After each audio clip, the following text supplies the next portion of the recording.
Hi, everybody. Welcome to the Secret Sex Lives of Muslim Women. I'm your host, Salma Hindy.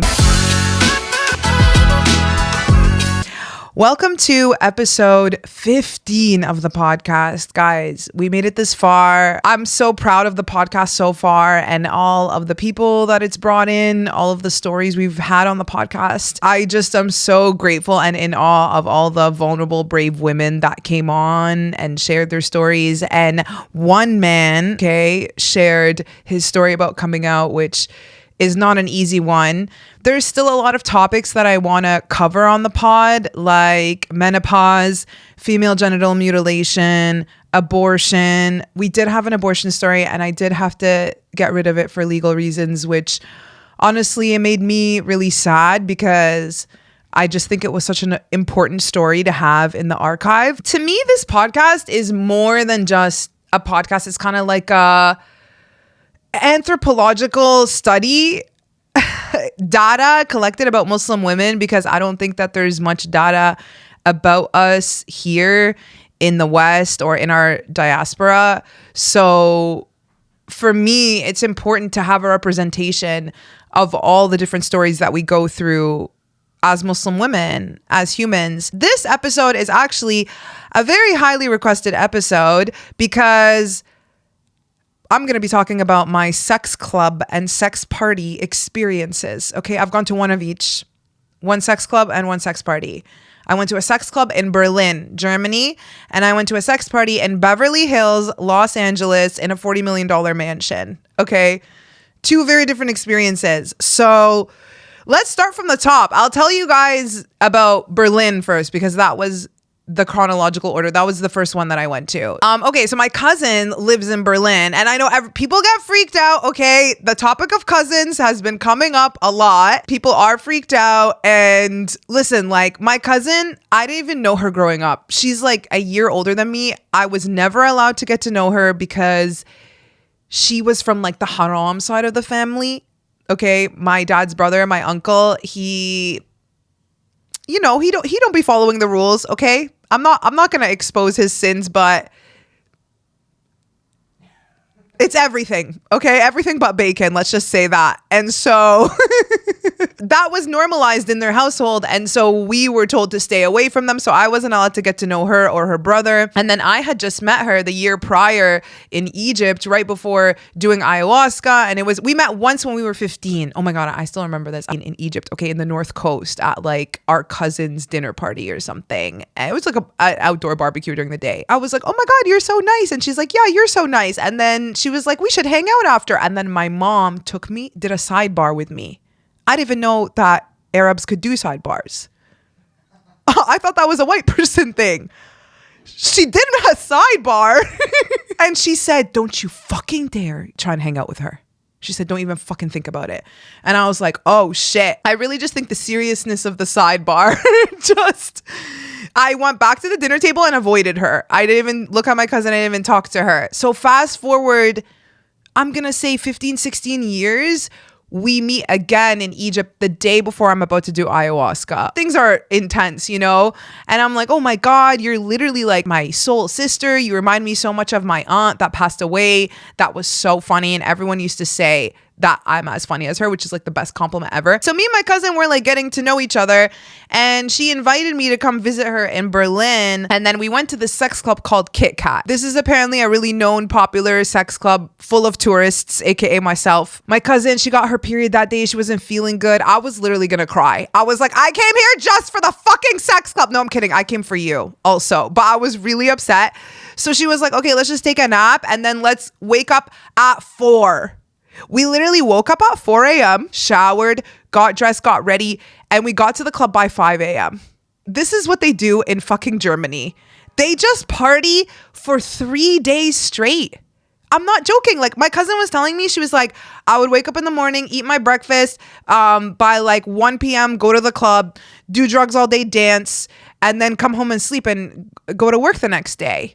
Like they club during the day. Like, do you know what I mean? It's a day and night thing. So we get there at 5 a.m. Security's at the door. They ask you, they're like, what are you wearing underneath? Basically, security's like, show me some titty.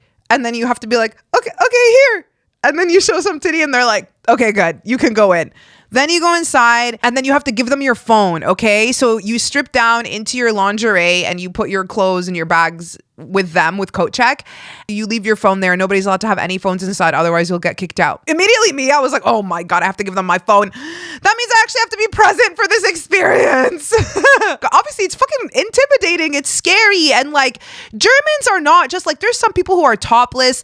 There's people, they're dressed in kink. That's what they call it. Okay, kink. Or no, they call it fetish. It's like lace, but you know, it's like hardcore shit. I saw some topless girls by the dance floor just dancing their ass off. I was like, you know, maybe that's me one day, but it's not today. There was one girl who was like, she was basically completely naked, but she was wearing like a little belt, and attached to it had like a see-through skirt, but like open, like you can see her full vagina, but you know, it's like that. You're naked, but with some decoration. Like that's how it is. I was wearing like a one-piece lingerie thong, and then I wore like running shoes. I'm not even joking. And then my cousin also was in lingerie and running shoes.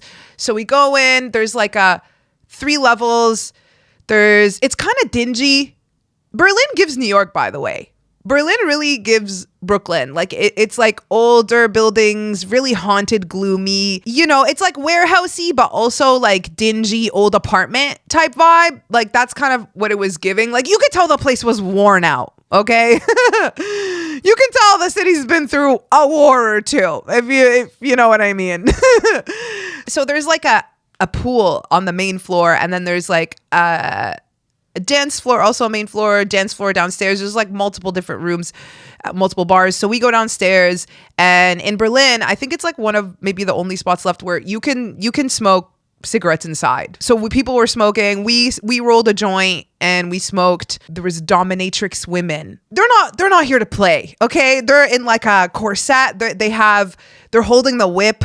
There's a man leaning against the couch with a gag in his mouth, and she's whipping his ass while he's leaned over. But like, here's the thing. I'm sitting on the couch. So it's like I'm here and he's leaned over, and I'm like talking to my cousin and this guy who I'm going to get into in a second. So I'm talking to my cousin and this guy, and she's whipping him. So we're like, yeah. Yeah. So then I was like, because she just keeps whipping him. But that was amusing to me. I'd never seen that up front. Torturing a man and he wants it. Whoa. So I was just like, okay. Then there's this guy. Okay, let's talk about this fucking guy. I feel like I should say his name, but I don't want to get sued. Again.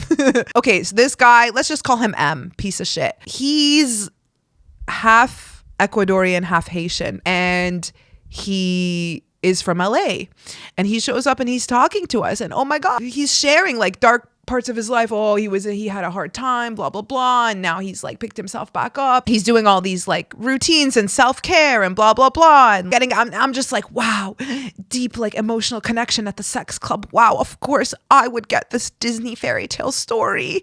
We're smoking, we're chilling. And then he wants to go inside. But inside it's like, I hate the music there. It's like so hard techno, zero rhythm, zero beat. It's honestly, it's giving German. It's giving like heavy metal. I have no emotion, but I have a lot of energy. Like, you know, like that. The opposite of Afro beats, the opposite of like sensuality. So he wants to go inside, and I'm like, oh my God, it's gonna get loud. We're not gonna be able to talk, whatever. And then I'm also nervous because I'm like, we're getting closer to the sex part. And then I can't tell if he's into me or into my cousin. Like he's talking to both of us, right? So then we go into the dance floor, and then we're both standing and we're kind of just like waiting to see who he's gonna like make a move on. So then he touches me. He like grabs my waist, whatever.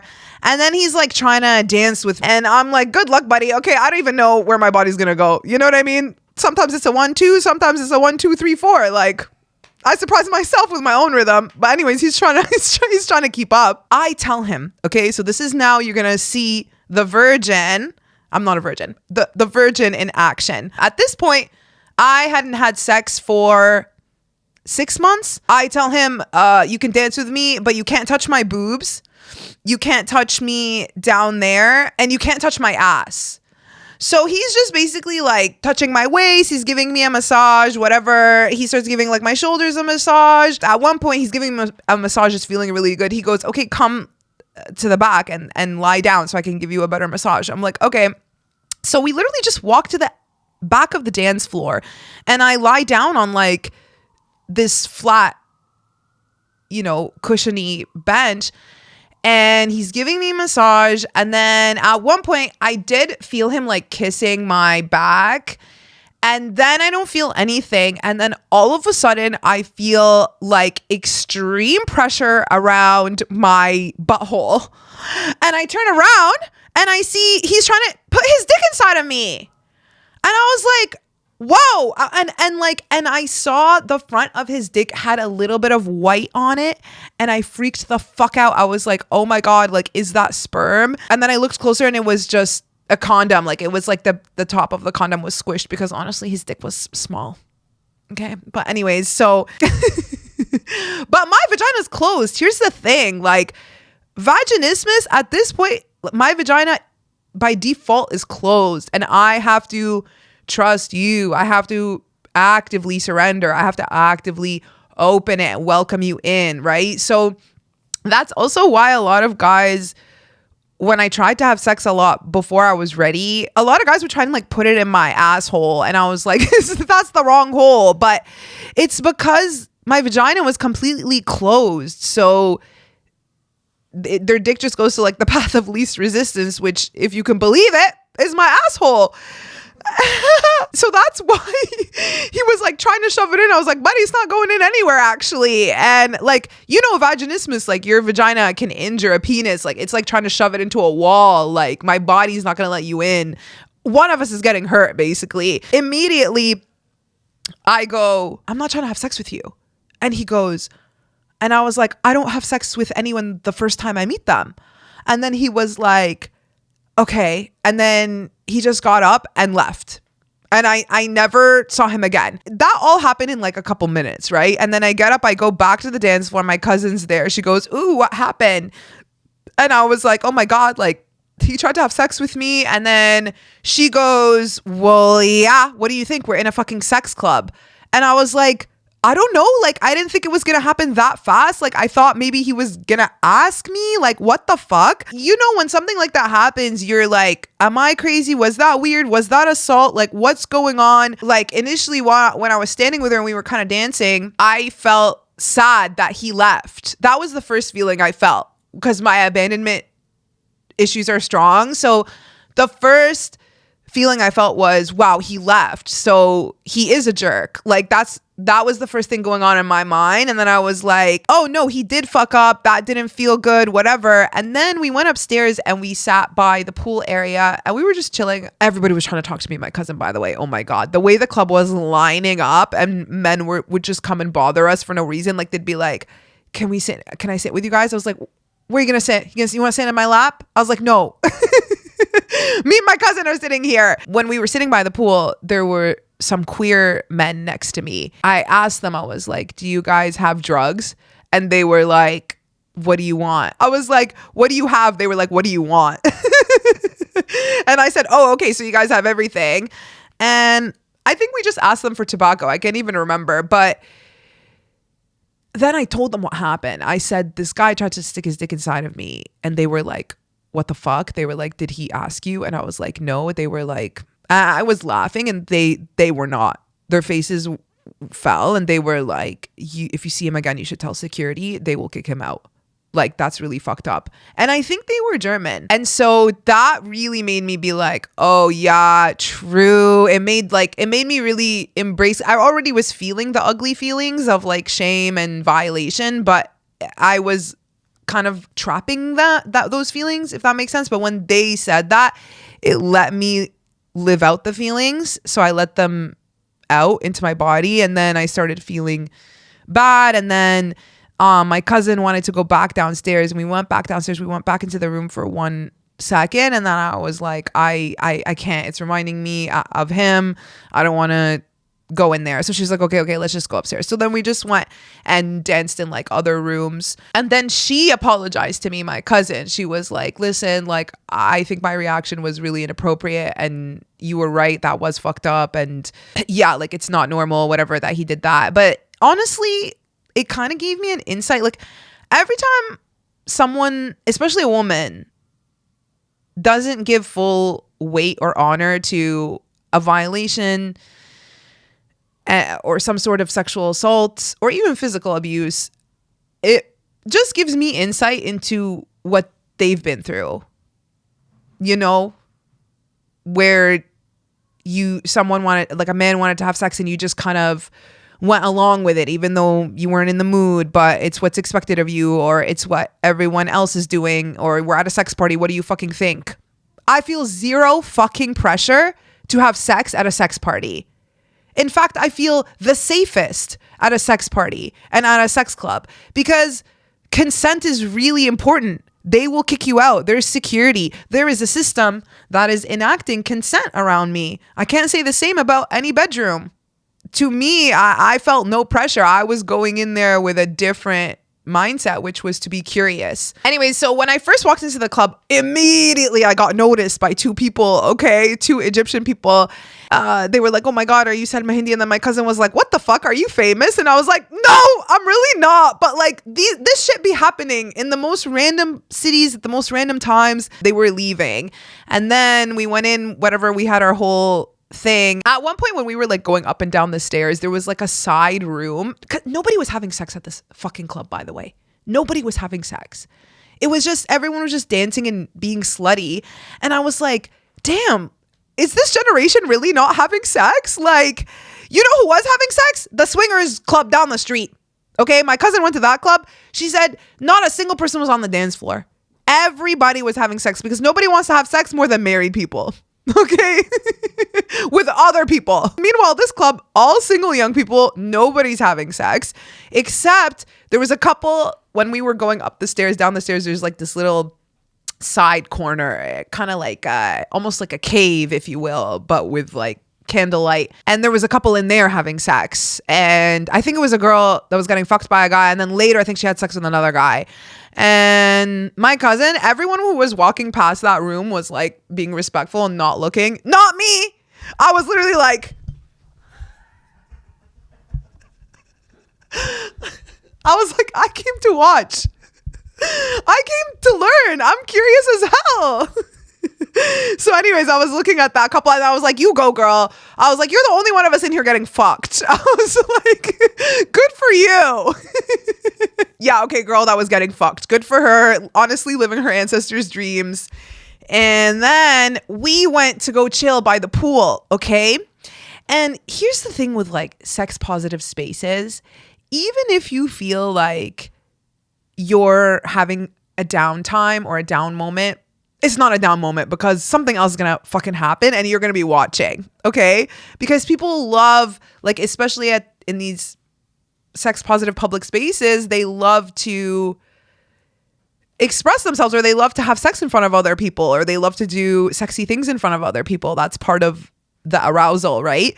So, and I love to watch, honestly. So, I don't know how many times I said I love to watch, but I don't even watch porn. But in real life, it's like, wow, you learn different tips or tricks or whatever. Anyways, so there was 4 people sitting by the pool across from us. Okay, so me and my cousin are sitting. A bunch of people, obviously, everyone's just chilling. But then there's 4 people who are sitting on the floor by the pool. And 2 of them are obviously in a couple. This person's like touching this person's breast, is touching this person's dick, is touching this person's hair, is kissing this person. Like, you know, they're in some heaven. And then 2 of them get up. They're like an obvious couple because they were kind of matching, and they get up and they leave. And then there's remaining a woman and a man. Okay. This woman then proceeds to do the craziest fucking shit I've ever seen happen to testicles. Okay. She starts whipping with like a, oh my God, it's such a thin rope, whipping the guy's balls. Okay, she's just whipping his balls. He's obviously reacting, screaming. She's whipping his balls. At this point, dude, they're on ecstasy. I don't know what level of orgasm, like what number orgasm this is for this guy. So, you know, like, you know, when you orgasm more, you get less sensitive. You need like a fucking tractor you need like a machine. You need a machete to get it going. So she was just whipping his balls. And then at one point she's slapping them. At one point she's taking them, twisting them and squeezing. And then, oh my God, she fucking stands up, okay? And she holds something to pull her weight up with both her hands, just so that she can get both her feet on his balls. And she steps on his balls. She just steps on them. And I'm like, holy shit. And my cousin goes, do you think you'd ever do that? Me, immediately, without hesitation, I was like, yeah. I was like, if he was into it, for sure. Anyways, this man then proceeds to ejaculate, projectile ejaculation across the pool. I have never seen that in my life. The engineer in me, I was calculating the velocity. I was calculating the peak. How did it was across the pool, guys. Projectile motion ejaculation. That was insane to me. But if you need me to step on your balls with my full weight to do that, I will. I think when we were sitting at one point, someone else recognized me, and it was a queer, maybe Sudanese guy. It might be non-binary. And they came up to me and they were literally like, I love you. And then I was like, you do? They were just like, I watch all your videos. I send it to my friends. I was like, you do? I literally feel like I'm posting to the air sometimes. Like it feels like I'm talking to myself in a void. They told me what a lot of people tell me, which is like they can't comment and they can't really publicize their support towards me because it's kind of like outing yourself. You know what I mean? Oh my God. The amount of people who save and share my stuff but don't like it because either they hate me or they're just scared of leaving a footprint. But then I have these in-person meetings where I remember like, oh yeah, people actually do value what I share. But yeah, that was basically the sex party. I think we stayed till maybe like 9 a.m., I would say. And then the sun started coming out and we were like, okay, yeah, this is like, we'll probably go home. I don't think we took anything. I might have taken like a tiny bit of MDMA, but I don't even remember feeling it. So yeah, that was a sex club in Berlin. And afterwards we took a photo outside, like after we left outside. And the security guards literally came running after us. So yeah, so that was the Berlin sex club experience. I did get to kind of party a little bit in Berlin, actually by myself, because I went to one of those daytime parties. My cousin was really tired. Yeah, it was so fun. Nobody bothered you. Like I would just dance. A lot of female DJs too in Berlin, which I really loved. And then one time me and my cousin went to a club together, and the clubs are also cool. They're like by the water. It's very affordable also to go out partying there. Tickets are like 19 euros. Like for the sex club, it was like 35 euros. That's very cheap. It's not like going out here. One time me and my cousin, yeah, we went to a club by the water, and then we went to the bathroom. There was literally so obviously two people having sex in there, but it's like, it's not just people having sex. It's like, you can know exactly what they're doing. So he was going down on her and everyone in the party venue knew. Oh my God. I don't know. Like sometimes I be seeing those experiences and I'm like, will I ever do that? Like just fuck in a public bathroom? Like it makes me a little envious. Like, wow. Like I wish that were me right now. But then also, if that were me, would I be like freaking out or that everyone's hearing, or would I be loving that? I really don't know. So that was Berlin. After Berlin, I come back to LA, which was where I was staying. I was in LA last year for 7 months, and then I hated it, wanted to come back to New York, and then I left at the end of September. But I was in LA. The whole time I was in LA, I kept being like, oh, I wonder if I'm going to run into that fucking asshole who tried to stick his dick inside of me in the sex club in Berlin. And in my mind, like for a whole year, I'm just like, if I ever see this fucking guy, if I ever whatever, if I ever this and that, I'm gonna like tell him, you piece of shit, you asshole, you this, you that. And then my entire time in LA, I never see him. I get rid of all my stuff. I move back to New York. I go spend 3 months in Egypt. I come back and then I start performing. I come back on Christmas. I start performing. I start doing a lot of spots at St. Mark's Comedy Club in the East Village. And St. Mark's, it's like a heavy barker club. There's a lot of barkers there, which is basically comedians who are starting out, and they stand on the street and they say comedy show. Anybody want to come in? Anybody want to come in? Comedy show. So I was hosting a random ass show, 6:30 p.m. on a Thursday. Sometimes those shows get canceled, but we got 7 people in the audience. Okay. 6 women, 1 man, all front row. Okay. And so I get up, I'm hosting. Guess who's in the fucking front row of my comedy show? It's the guy. Oh my God. I didn't recognize him at first, but he did look super familiar. So I get up on stage. He's there with his girlfriend, by the way, of 2.5 years. Exclusive. She lives in Jersey. So he came to visit her, and then they were just walking in the East Village and they just got barked in. And he's front row of my fucking show, and I'm looking at him and I'm like, you look so familiar. I'm like, I feel like I've seen you somewhere before. And he's like, I don't know. I was like, I said I was Egyptian. He goes, oh, I get Egyptian a lot. And I was like, yeah, you do look like you're Egyptian, blah, blah, blah. Which, by the way, he gets Egyptian a lot. Who the fuck told him he was Egyptian? It was me and my cousin in Berlin. We're the ones who told him. And so I'm like, who is this guy? Whatever.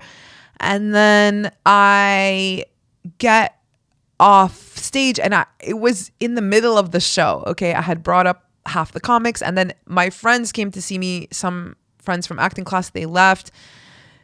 Everyone left, like the room cleared. And then I saw him from the back of his head, and then everything clicked. I was like, oh my fucking God.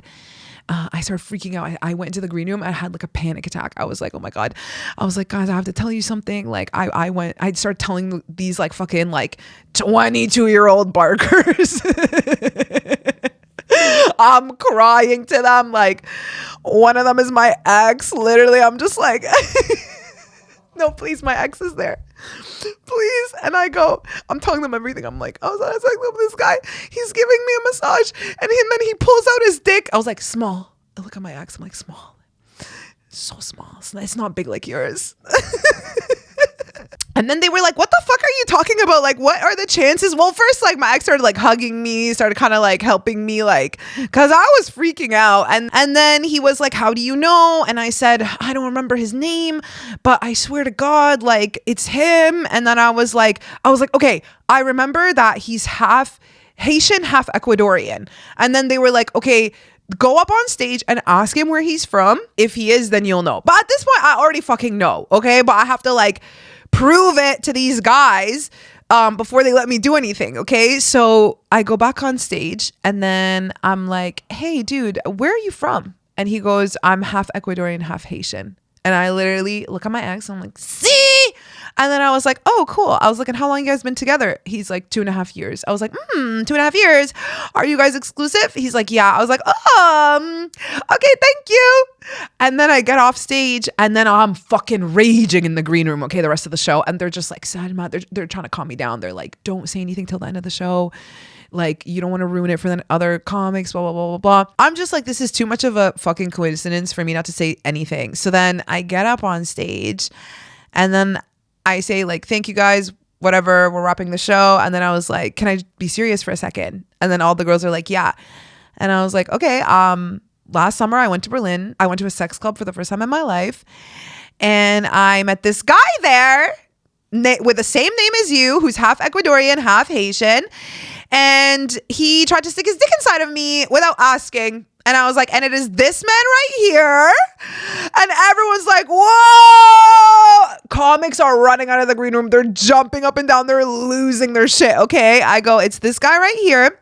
And I was like, so girl, if you had any thoughts or any doubts that he was cheating on you, you're correct. And then I told her, I was like, my Instagram is at Salma.Hindy. Contact me if you want to know anything else. And then I get off stage and I'm like, you're a piece of shit to the guy. And then I just walk off and everyone's screaming, oh my God, screaming, going nuts.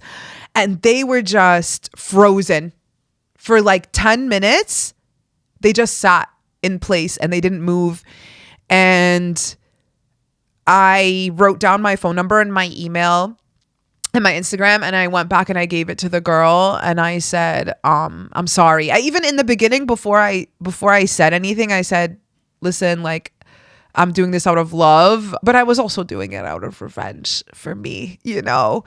It just felt so fucking powerful. Like that night shifted everything for me.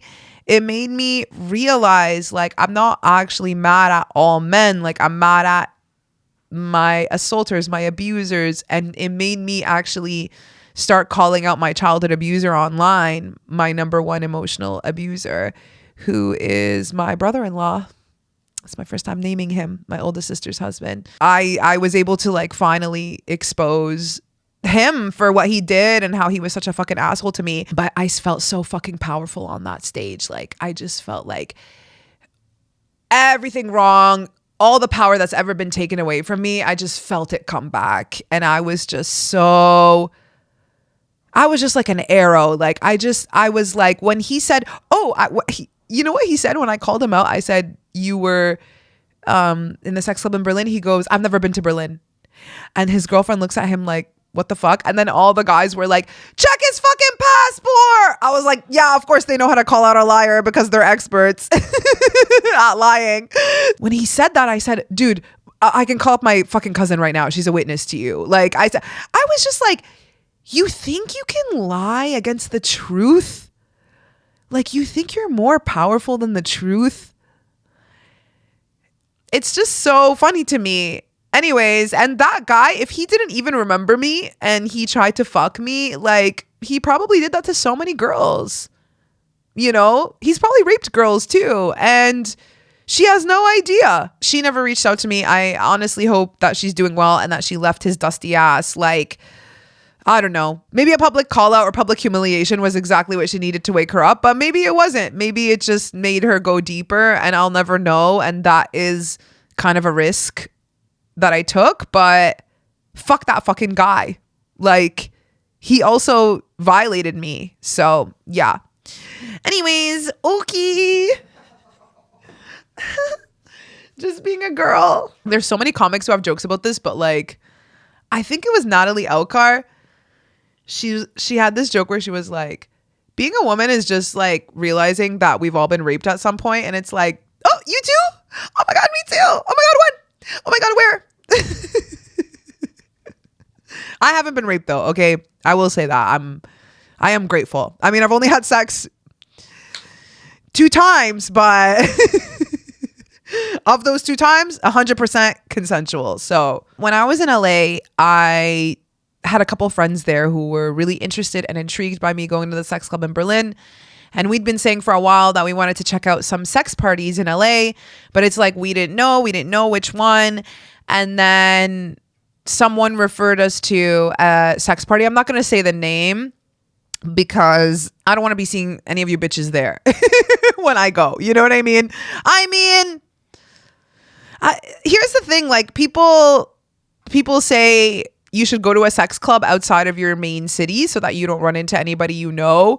But then it's kind of like when a Muslim guy sees a hijabi in the club and he wants to tell on her, it's like, bro, you was there too.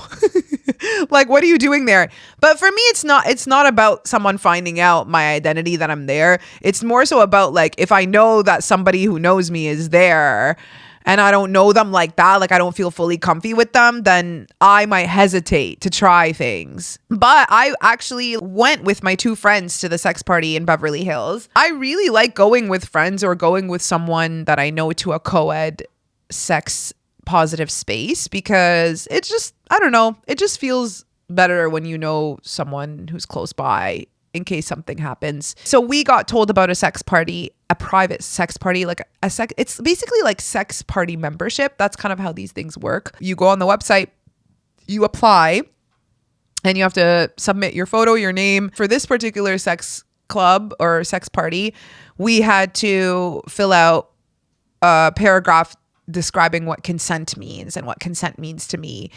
And I never like written it out like that before. Like I was like, I'm really perceptive. I make sure to read the cues of the other person. If something hurts them or whatever, I'll stop.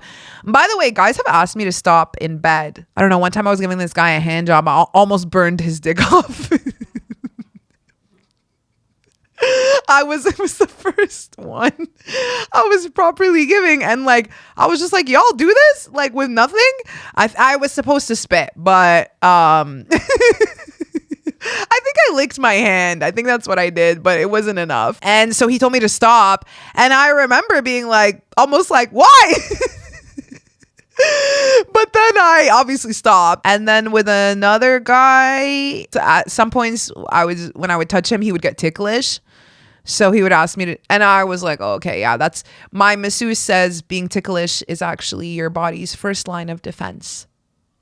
So if someone's ticklish, it's like, oh yeah, like we're like 3 sessions away from going there. There's like a trick I learned from my masseuse. Like if, let's say you touch someone and they're ticklish and they get really ticklish, because then they're kind of on guard in that area, you can just like tap it, but you can also localize, like almost ground your hand by touching another part of their skin nearby. So like, let's say this part's ticklish, like I would just do this, but I would also like maybe like firmly hold down whatever part of their body, and then it goes away. So that's just a little trick I learned. So men have told me to stop in bed is my point, and I was shocked by that. I didn't think. I was like, what do you mean? I thought only we said no. But I was just describing that. I was basically saying I'm like in sync with them, like I'm perceiving them and checking for any cues, and if anything is uncomfy or they flinch or they retract or they do something, then obviously I would stop and check in, and they review your application, and then they have a Zoom interview with you. They basically also ask you about consent again, and then they explain their structure, which is that every month they have a party and it's a specific theme, and they'll have it in like a different venue. And the upcoming party, which is the one that I went to, was happening in a $40 million mansion in Bel Air. Tickets were $160 for women and non-binary, and like $350 maybe for men. After I did the interview, they said, okay, you're accepted. And then you have to get an STD test, and you have to check for everything before you go to the party. And it has to be within a week of the party, or maybe 2 weeks of the party. So it was actually my first time getting an STD test. And it was 7 months since the last time I had sex. And I literally told them, I was like, oh yeah, my STD test didn't come out on time. I went to a regular clinic, and then they were like, it's not going to come out for like a few days. So I was like, oh my God, it's not going to come out in time for the party. So then I drove all the way like an hour to go to this one clinic, and I was about to pay $125 to get like immediate STD results. But then while I was pulling up to the counter, I got the email that I got my results back from the free one. So I was like, oh my God, thank God. So for anybody who doesn't know what an STD test is, because I didn't know, they just take your blood, like samples of your blood, and then they test. And I think maybe they swab your mouth. I honestly don't know. That was the last STD test I took. And like I said, I've been celibate since. So when I wasn't getting my STD results, like when it didn't come out in time, I was like telling the sex party organizers, I was like, can I please come? Like, I swear to God, I haven't had sex in 7 months. They were like, we don't believe you. I was like, God. But anyway, so then got the results in time. I wore the same thing I wore to the Berlin sex club, except I did wear fishnet stockings this time, and I wore like a little bit of a heel. Okay, so we got to this mansion. I went with my friend. We drove there, and then our other friend met us there, and we just parked like in the hills, whatever. My friend, oh my God, I won't never forget this. She like lost her fucking keys. She dropped them on the floor or in the car somewhere. And I also like lost my glasses in her car. I literally there's some vortex in her car. We were looking around the car for a bit. We couldn't find it. It was pitch black also. So we were like, okay, I guess we'll just go to the party and figure it out after. So we went to the party and it's the same thing. You get there, you have to change. For some reason, my friends were dressed in more of like a outdoor barbecue vibe. Meanwhile, me, I was in full lingerie. And they saw me strip down and they were like, whoa. And I was like, guys, do you think I came this far to just come this far? I'm gonna be a whore. I'm gonna be naked. Like, I'm taking my clothes off. Like, I lost my family for a fucking reason. Do you know what I mean?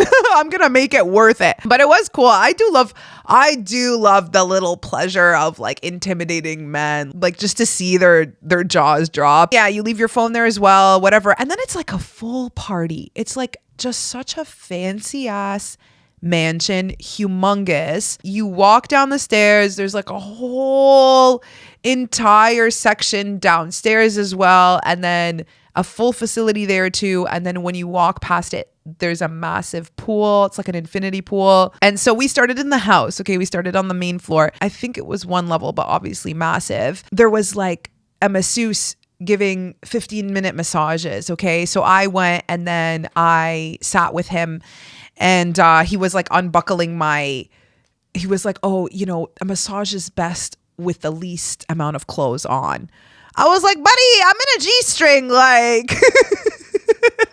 I'm not in any clothes. And so he like unclipped the back of my lingerie. I was like, okay. And then he gave me a mini massage, but this is out in public. Like my friends are standing, like we're still kind of getting warmed up. We're walking around, we're looking, there's like a DJ inside. And then they take us all for an assembly. Okay. So we go downstairs. There's actually like gladiator, like there's literally like a full outdoor almost like arena. So we all sit on those stairs and then the organizers talk to us and they give us a full assembly about consent. And they say, if it's not a fuck yes, it's a no. Okay, we have a whole episode about this. Organizers can't have sex with any first timers. And if you have sex with anyone for the first time, you have to use a condom. And if you are too fucked up to give consent, they will kick you out. And if you violate someone's consent, they will kick you out. And then they made us get up and walk around and do an eye contact activity where you just walk around. And if you see someone that is kind of attractive to you, you walk up to them and you have to hold eye contact for a minute. Oh my God. I did this with 4 guys and the way people melt under eye contact, I get it. It is very scary. Like it's so fucking vulnerable and people stop breathing. People try and run. Like it's so crazy. But then there was this one guy who came up to me and he was like, basically trying to fuck. And then I said, are you here by yourself? And he said, no, I'm here with my girlfriend and that they like to play. And I said, okay, cool. Like he said, what are you looking for today? I said, absolutely no penetration. That's not on the table. And I was like, but I'm open to like exploring, but as long as it's slow. And he was like, okay. And then I never ended up doing anything with him and his girl, because I saw his girl later and I honest to God think she hated my fucking guts. So so that was why I didn't do anything with that couple. But there was a bunch of other couples trying to make moves. And it was so interesting. I asked each of them how they operate. Some couples like to play together. Some couples only strictly play separately and then they come tell each other about it. There was this one guy, I think he was Jewish. He was just like a little nerdy guy. I let him put his hands under my shirt. Okay, I let him go to second base and I was just kind of chilling. I think I did take some MDMA and that was the result of that. But I didn't kiss him. Oh my God. Then this guy wouldn't fucking leave me alone for the rest of the night. Big mistake on my end. Never give the nerd any attention, honestly. You'll become their oxygen tank, okay? So then I just get up, whatever, I'm walking around. At one point, my friend is really feeling it with this one guy and his girl, and she's like trying to flirt with them. She's really like going after them, whatever. I was chilling with this guy, and then I go upstairs, I literally see my friend getting absolutely fucked in front of me. Okay, she's getting railed. She's having a threesome right in front of me. This guy is fucking her while I think kissing his girl's breasts. Like they're all on top of each other. Do you know what I'm saying? In like some little bed. And me and my other friend, we're standing there just watching. We're like, wow. And I just could not believe what I was seeing. And then I think my friend was like trying to get in. He was horny. And I was just kind of like, I'm going to leave because I don't know if she wants me to watch. But at the same time, like, I don't want to like interrupt to ask for consent. So I just left. And then I went inside. Oh, before that. So one of the organizers was so fucking hot. Okay. He looked like, it's giving like, how do I say this? Like Pocahontas's brother. Like he had like long hair, dark tan, super ambiguous, like ethnically, but he kind of looks androgynous a little bit. Oh my God, he was so hot. So I walk up to him. I'm on MDMA, keep in mind. And I just like put my hand on his face and I'm like, you're so beautiful. And he's like, you're so beautiful. And I was like, can I give you a hug? And he's like, yeah. And I give him like the biggest, tightest hug. He goes, is this your first time here? Is this your first time here? And I'm like, yeah, it's my first time here. And then he goes, listen, you're a first timer. I'm an organizer. I can't play with first timers. And I was like, no. And then I literally just wasn't into anyone else the rest of the party. And I was like, oh my God, I don't have a physical type. Okay, I really don't. But emotionally, I love an unavailable man. Okay, because out of everyone in the party, I just found the one guy who couldn't fuck me.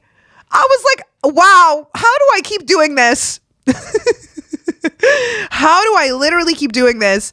So, and then later I found out from my friends that both of them had a moment with organizers as well, but they kissed them. And then the organizers asked, like, is it your first time? And then they said, yeah. And then they said, okay, we can't fuck you. I was like, what the hell? I didn't get a kiss. Anyways, I'm owed a kiss. So yeah. And then we go back into the kitchen. Oh, by the way, the kitchen, massive table spread, like multiple, tons of food, tons of fruits, snacks, wines, alcohols. There's an open bar. And there's, I think, Ike sandwiches. I'm standing at this sex party in Beverly Hills in my lingerie and heels, and I'm holding a halal chicken sandwich and I'm eating it. And I'm like, yeah, you know, halal sandwiches at a sex party. It just makes sense. Anyways, so, and I think Ike was there actually, and I met him and he told me to take more sandwiches home. And I did do that actually. Oh my God, wait, I forgot to tell you guys, after the assembly and after we like, whatever, we're walking around, we go upstairs. They started the party. Okay. The party kickoff was with a squirting competition. Okay. So it was we go upstairs. Remember those massage beds where the guy was giving massages like 20 minutes before?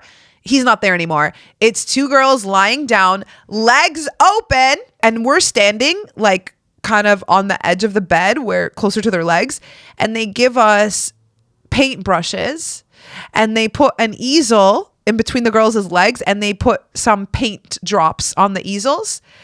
And then these girls just start fucking going to town. They start fingering themselves. They start using a vibrator. They're just masturbating. One of them starts squirting like fucking crazy. It splashed on my friend. It's this guy. Everyone starts painting with the squirt. This one guy like puts his face down, opens his mouth, and he like just literally drinks her squirt. Oh my God. The other girl, she couldn't do it. She choked, which I understand. Like, there's just so many people watching. And then anyways, squirting competition was fucking insane. At one point, then my friends tell me, come, let's go to the dungeon. So I go to the dungeon and we walk in and I see a woman tied up and she has her hands and she's tied up and she's standing. And this guy, she's topless. And this guy is just whipping her directly on her nipple. And I was like, but also I was very intrigued. I was like, okay, noted. And then I went and my friends left, and then there was like this this like kind of seat that has like a bunch of vibrators. So I sat down and I was across another woman and we're both just sitting. It's like literally like you're sitting on a vibrator, but it's like a bench. And her and I are just vibing. We're just talking. We're just flirting. And then she gave me a little smooch and then she got up and met her husband outside. And then as soon as she left, I looked down and realized my vibrator wasn't even on the whole time. I was just vibing off of her vibrator, off of her vibration. Everyone came back into the kitchen at like around 2 or 3 a.m. and they were like, everyone was sweating. Everyone was just filthy. You could tell everyone had been fucking like crazy and they just came back in to eat. But then around 3 a.m. I left, and while I was leaving, I met this one woman and she offered me ketamine, and I was like, I've never done ketamine before. And she was like, okay, well then maybe you should take a little. I was like, nah, I'm actually going to pass. Yeah. But I tried ketamine after that. I tried ketamine in Brooklyn actually this year. I took very little. It was kind of like cocaine. I did try cocaine once in Cairo, and it just felt like I wasn't sleepy. Like it just didn't feel like anything else. There was a porn star at this party in Beverly Hills. My friend recognized her and she was very tired from having an orgy the night before. So she actually just left and she didn't have sex at the party. And then she tweeted, she was like, I was just in a sex party in Beverly Hills and I didn't even have sex. Isn't that crazy? And I was like, same. I'm the same as a porn star.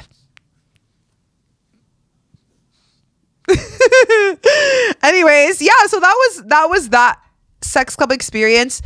Since then, so guys, I'm coming up on almost 2 years of celibacy. Come January, it's going to be 2 years since I've had sex, and it's going to be 4 years since somebody has gone down on me.